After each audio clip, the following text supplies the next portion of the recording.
আমি ঘুম থেকে উঠে বরকে বাড়ি থেকে তাড়িয়ে দিলাম। Guys, welcome back to my YouTube channel.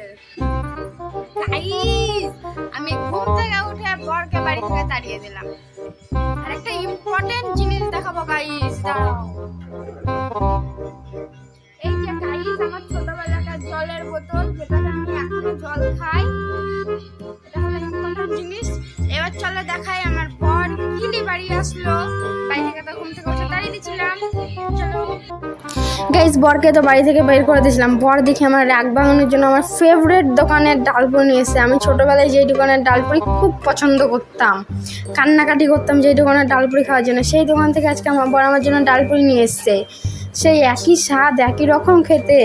এই দোকানের ডালপুরি তো আমার ছোটোবেলা থেকে ভীষণ ভীষণ প্রিয় খাবার।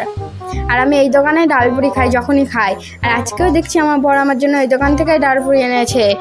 ছোটোবেলায় মার কাছে কত মার খেতাম এই দোকানের ডালপুরি খাওয়ার জন্য, কত কান্নাকাটি করতাম।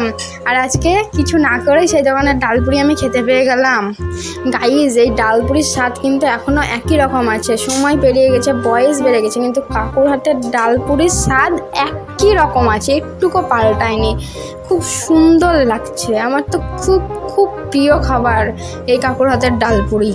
এই যে গাইস দেখো, তরকারিতে আলু মটর, তরকারির কালারটা দেখো কত সুন্দর। আর এই যে ডালপুরির ভেতরটায় দেখো, ডালের পরিমাণটা এখন একটু কম দেয়, কিন্তু খুব সুন্দর হয়। ডালপুরিটা খুব সুন্দর, আর তরকারিটা তো বলতেই পারবো না, এত সুন্দর লাগে খেতে। এই যে আমার খাওয়া শেষ হয়ে গেছে, পুরো চেটে পুটে খেয়ে নিচ্ছি। তো টাটা গাইস, দেখা হচ্ছে নেক্সট ভিডিওতে। ভিডিওটা ভালো লাগলে লাইক কমেন্ট শেয়ার আর সাবস্ক্রাইব করে দিও।